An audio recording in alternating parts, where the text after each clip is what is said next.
بسم اللہ الرحمن الرحیم۔ حضرت مالک بن دینار رحمہ اللہ مشہور بزرگوں میں سے ہیں۔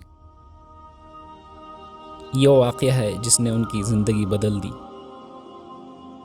اس کے بعد ان کا شمار اولیاء کے اندر ہونے لگا۔ وہ ابتدا میں کچھ اچھے حال میں نہ تھے۔ ایک شخص نے ان سے ان کی توبہ کا قصہ پوچھا کہ کیا بات پیش آئی جس پر آپ نے اپنی سابقہ زندگی سے توبہ کی۔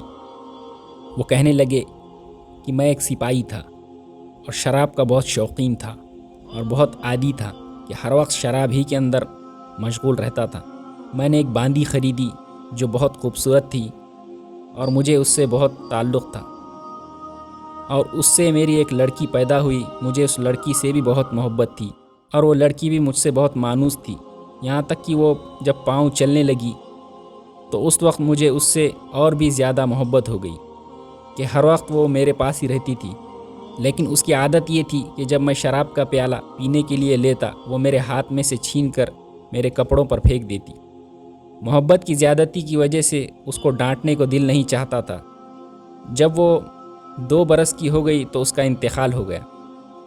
اس کے صدمے نے میرے دل میں زخم کر دیا۔ ایک دن 15 شعبان کی رات تھی، یعنی شب برات والی۔ میں شراب میں مست تھا، عشاء کی نماز بھی نہ پڑھی تھی، اسی حال میں سو گیا۔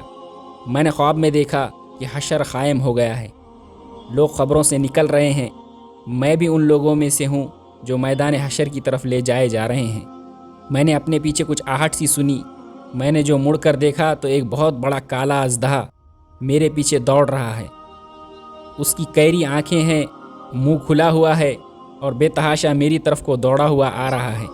میں اس کے ڈر سے گھبرا کر خوف زدہ ہو کر زور زور سے بھاگ رہا ہوں اور وہ میرے پیچھے بھاگا چلا آ رہا ہے۔ سامنے مجھے ایک بوڑھے میاں، نہایت ہی نفیس لباس، نہایت مہکتی ہوئی خوشبو ان سے آ رہی ہے، ملے۔ میں نے ان کو سلام کیا، انہوں نے جواب دیا۔ میں نے ان سے کہا کہ خدا کے واسطے میری مدد کریں۔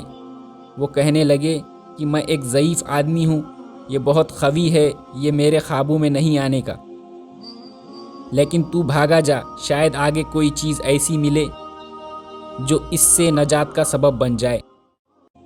میں بے تحاشا بھاگ رہا تھا، مجھے ایک ٹیلا نظر پڑا، میں اس پر چڑھ گیا، مگر وہاں چڑھتے ہی مجھے جہنم کی دہکتی ہوئی آگ اس ٹیلے کے پیچھے نظر آئی۔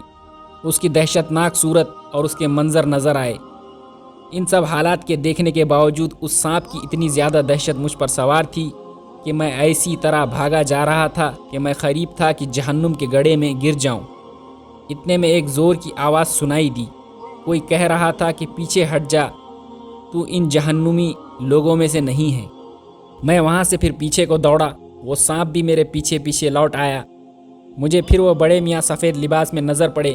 میں نے ان سے پھر کہا اور پہلے کی طرح درخواست کی کہ اس اژدہے سے مجھے کسی طرح بچا لے۔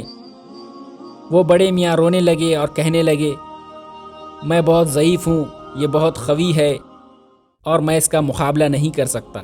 البتہ سامنے یہ ایک پہاڑی ہے، اس پر چڑھ جاؤ، اس میں مسلمانوں کی کچھ امانتیں رکھی ہوئی ہیں، ممکن ہے تیری بھی کوئی ایسی چیز امانت رکھی ہو جس کی مدد سے اس اژدہے سے بچ سکے۔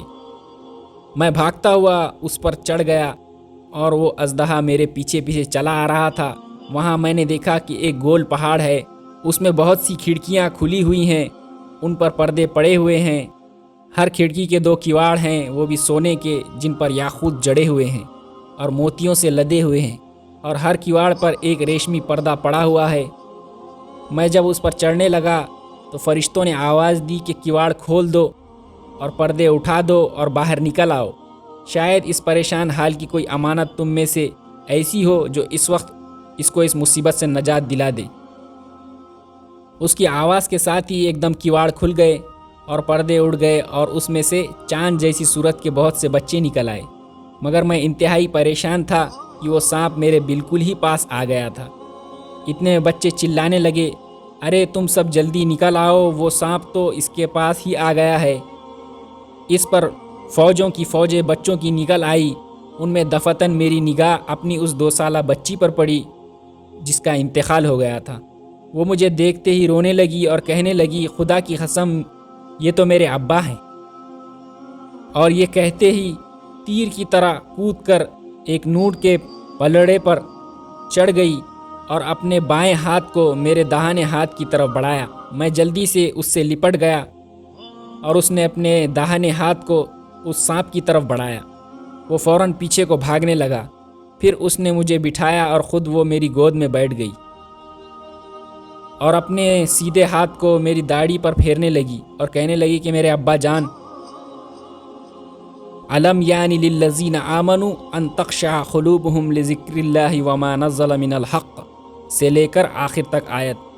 یہ سورہ حدید کی آیت نمبر 16 ہے، جس کا ترجمہ ہے، کیا ایمان والوں میں جو لوگ گناہوں میں مبتلا رہتے ہیں ان کے لیے اس بات کا وقت نہیں آیا کہ ان کے دل اللہ جل شانہ کے ذکر کے واسطے اور اس حق بات کے واسطے جو ان پر نازل ہوئی ہے جھک جائیں۔ اس کی یہ بات سن کر میں رونے لگا اور میں نے پوچھا، کیا بیٹی تم سب قرآن شریف کو جانتی ہو؟ وہ کہنے لگی کہ ہم سب قرآن شریف کو تم سب سے زیادہ جانتے ہیں۔ میں نے پوچھا، بیٹی یہ سانپ کیا بلا تھی جو میرے پیچھے لگ گئی تھی؟ اس نے کہا کہ یہ آپ کے برے اعمال تھے، آپ نے اس کو اپنے گناہوں سے اتنا قوی یعنی طاقتور کر دیا تھا کہ وہ آپ کو اب جہنم میں کھینچ ڈالنے کی فکر میں تھا۔ میں نے پوچھا کہ وہ سفید پوش ضعیف بزرگ کون تھے؟ کہنے لگی، یہ آپ کے نیک اعمال تھے جن کو آپ نے اتنا کمزور کر دیا کہ وہ اس سانپ کو آپ سے دفع نہ کر سکے، یعنی آپ کو اس سانپ سے نہ بچا سکے، البتہ اتنی مدد کر دی کہ بچنے کا راستہ بتا دیا۔ میں نے پوچھا کہ بیٹی تم اس پہاڑ میں کیا کرتی ہو؟ کہنے لگی کہ ہم سب مسلمانوں کے بچے ہیں، قیامت تک یہیں پر رہیں گے، آپ کے آنے کے منتظر ہیں، جب آپ سب آئیں گے تو ہم سب سفارش کریں گے۔ اس کے بعد میری آنکھ کھل گئی تو اس سانپ کی دہشت مجھ پر سوار تھی۔ میں نے اٹھتے ہی اللہ جل شانہ کے سامنے توبہ کی اور اپنے برے افعال کو چھوڑ دیا۔ اللہ رب العزت ہمیں بھی توبہ کی توفیق عطا فرمائے، آمین۔